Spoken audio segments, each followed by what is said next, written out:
네, 푸틴의 자존심이라고 앞서 설명을 해드렸는데 크림대교 폭발에 대한 보복으로 러시아가 우크라이나 주요 도시에 대해서 미사일 공격을 퍼부은 겁니다. 네, 우크라이나도 대응을 다짐했고 미국과 서방은 우크라이나에 대한 추가 지원을 약속하면서 전쟁은 악화일로를 걷고 있습니다. 국제부 강성훈 기자와 이 소식 조금 더 알아보겠습니다. 어서 오십시오. 네. 최근에 좀 상황을 짧게 정리해보면 동원령, 4개 주 병합, 그리고 러시아의 어떤 핵 위협, 그리고 이제 민간인 공격까지 오게 된 건데 먼저 월요일 오전 출근길이지 않았습니까? 우크라이나 도시에 미사일 공격을 퍼부은 거죠? 네, 그렇습니다. 그냥 그 월요일 출근길 평온한 도시가 폭격을 받는 그런 모습인데요. 네. 먼저 화면부터 좀 보시면요. 우크라이나의 뭐 여러 개 그 지역이 폭격을 받았는데 여긴 중부의 드니프로시입니다. 지금 하나가 터졌는데 네. 잠시 뒤 이 도로 안쪽으로 폭발의 여파가 오더니 2차 폭발이 일어납니다. 저게 아마 2개가 터졌다기보다 하나가 떨어지고 그 여파로 2차 폭발을 일으킨 게 아닌가 싶은데요. 이렇게 월요일 평온했던 출근길이 갑자기 아비규환이 되고 네. 날벼락을 맞았고 전선이 흔들리고 이 차가 지금 차 안에 있는 카메라가 촬영을 한 것 같은데 이렇게 차량도 저 폭발을 피해서 돌아가네요. 옆으로 돌아가는 모습 네. 볼 수 있습니다.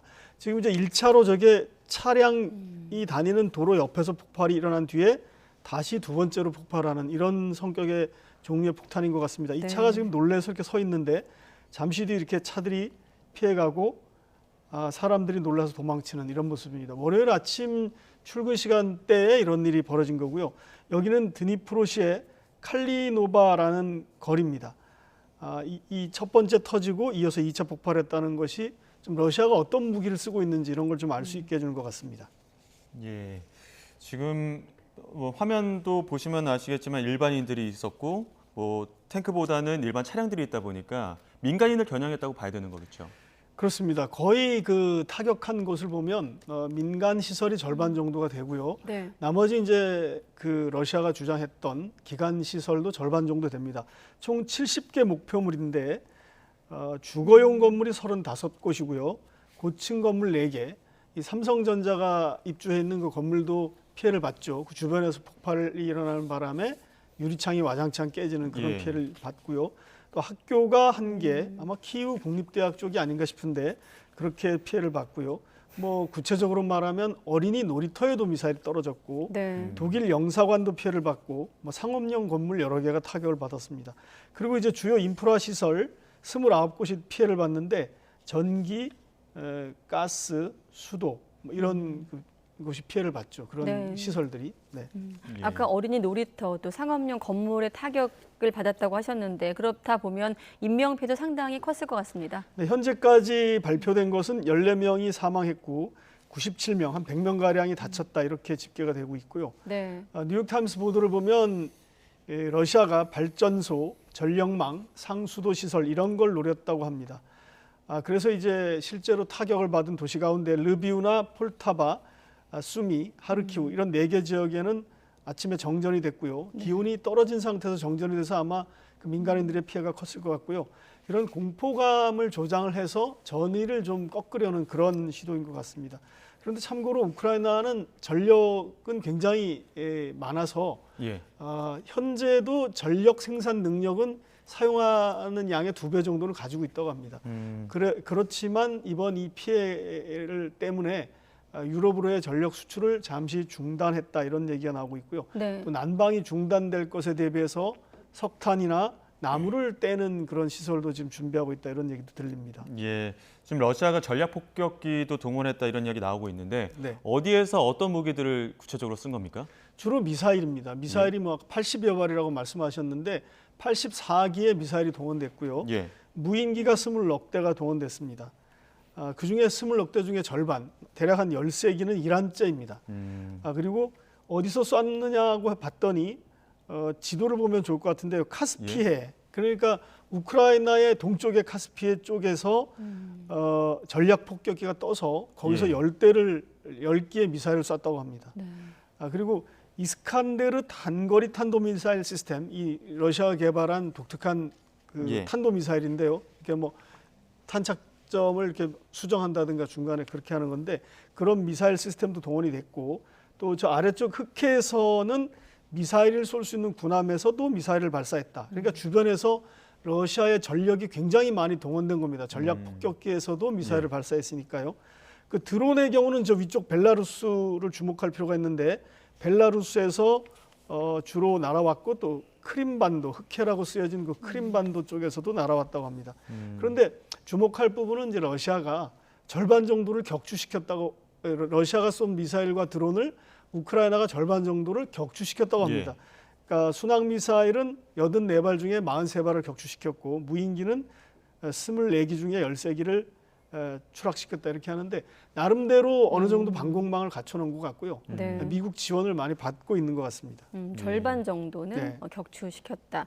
자, 이렇게 러시아가 전략 폭격기까지 동원할 만큼 상황을 보면 좀 격앙돼 있다 이렇게 보이거든요. 그렇습니다. 아까 크림 대교에 대한 설명을 박석원 앵커가 쭉 했는데 네.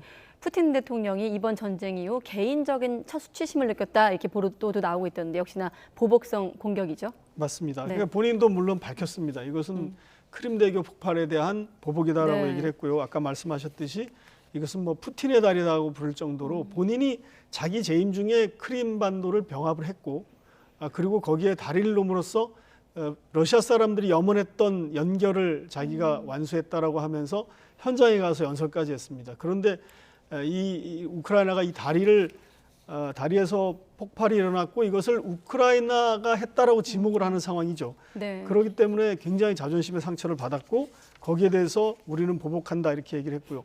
그런데 이제 또 분석가들의 설명을 보면 그런 외부적인 것도 있지만 내부의 강경파들, 확전을 주장하는 내부의 정치 세력들에게 어느 정도 불만을 잠재우려는 의도도 있다. 왜냐하면 계속 좀 전황이 불리하다 보니까 이거 도대체 러시아는 뭐 하는 거냐, 이런 러시아 군은 도대체 이렇게 무능하냐라는 비판이 내부에서 일어나니까요.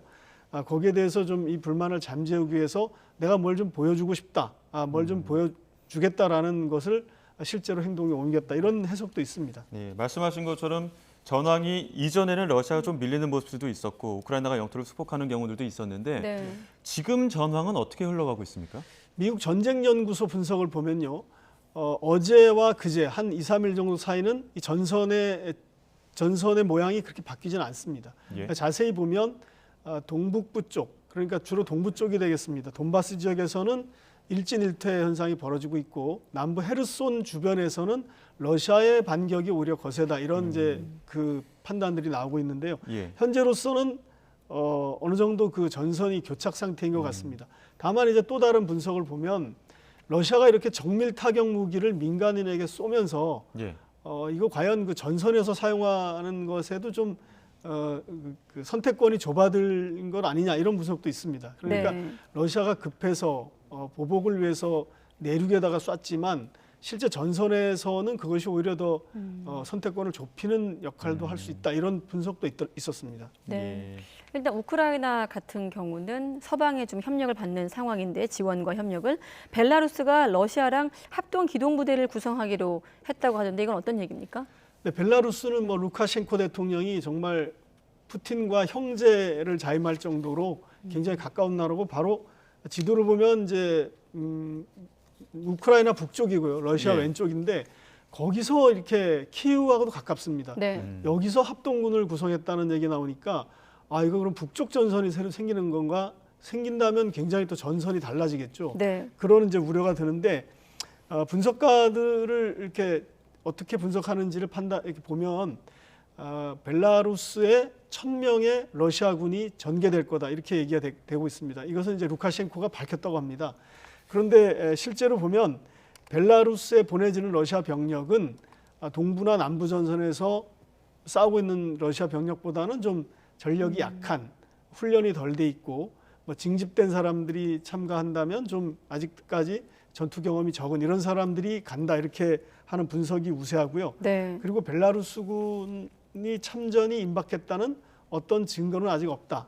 이것이 우크라이나 쪽의 판단입니다. 그리고 북쪽 전선에서 공격을 받을 가능성은 그렇게 많지 않다, 이렇게 우크라이나가 판단하는 걸로 봐서 어떤 그 러시아를 붙잡아 두려고 하는 우크라이나군을 러시아가 북쪽 전선에다 붙잡아 두려고 하는 그런 어떤 전술이 아닌가 일종의 그런 생각도 듭니다. 예, 네. 이번 러시아의 미사일 포격이 어떻게 보면은 전선에 있는 우크라이나 군들의 사기를 꺾기 위한 어떤 의도들도 있었겠지만 그렇습니다.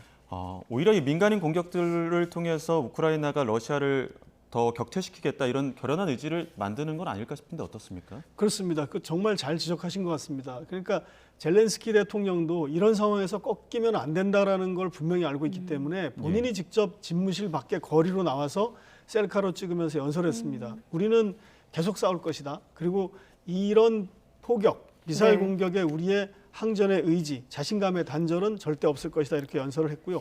본인이 뭐 국방색 셔츠를 입고 나와서 거리로 나와서 연설을 할 정도로 그것이 오히려 항전의 의지에 불을 붙이는 계기가 돼야 된다라고 연설을 했고요. 네. 그런데 이제 푸틴 대통령도 그 다리가 폭격을 받으면 다리에 폭발 사고가 나면서 크림대교 사고가 나면서 안전보장 이사회를 러시아 내부에 있는 안전보장 이사회 안전보장 회의죠. 안전보장 회의를 했는데 거기서 언급한 것이 우크라이나가 계속 러시아의 이제 기반 시설을 노리고 있다 이렇게 얘기를 했습니다. 그러니까 크림대교뿐만 아니라 쿠르스크 원전 또 튀르키예로 가는 가스관의 일부를 우크라이나가 테러를 할 수 있다 이런 식으로 얘기를 했습니다. 그것은 차후에 우크라이나도 이런 상황이 되면 또 다른 공격을 할 수 있다라는 것을 예고하거나 경고하는 그런 말이 될 수도 있습니다. 네. 네. 자, 벌써 전쟁이 9개월째 접어들었고 장기화되고 있는 국면에서 지금 저희도 제목에 우크라 전쟁 확전, 아까 처음 나간 자막은 보복의 악순환 이렇게 제목을 예. 달지 않았습니까? 지금 보면 보복 공격에 보복을 또 예고한 상황인데 어떻습니까? 러시아도 계속 보복에 나설 태세 아닙니까? 그렇습니다. 푸틴 대통령은 이렇게 말했습니다. 어떠한 보복 조치에도 러시아는 비례적으로 확대할 거다. 비례적 확대. 네, 2배를 받으면 4배를 돌려주겠다 이런 엄포겠죠. 이런 경고인데 그리고 러시아의 대응은 가혹할 것이다 이렇게 얘기를 했고요. 그러나 전체적으로 보면 또 군사 분석가들은 한 번 공격을 하고 나서 2차, 3차 공격을 단기간 내에 다시 하기는 쉽지 않을 것이다 이런 얘기도 나옵니다. 그렇기 때문에 당분간 전선에서 격전을 벌이면서 후방에다 미사일 공격을 가하는 이런 형태로 진행이 될 것 같다는 생각이 들고요. 모두가 주목하는 이제 핵무기 사용 가능성이 가장 예민한 부분인데 네. 현재까지로 봐가지고는 아직까지는 이것이 어떤 그 서방의 지원을 좀 억제하고 그런 역할로 푸틴이 엄포를 하는 것이다라는 쪽에 좀 더 비중이 두고 있고요. 예. 아직까지는 핵무기 사용에 임박했다는 어떤 증거 그런 징후는 나타나지 않았다라는 게 현재까지의 대체적인 분석입니다. 네. 예. 국제부 강성웅 기자와 우크라이나 전쟁 전황 짚어봤습니다. 고맙습니다. 네.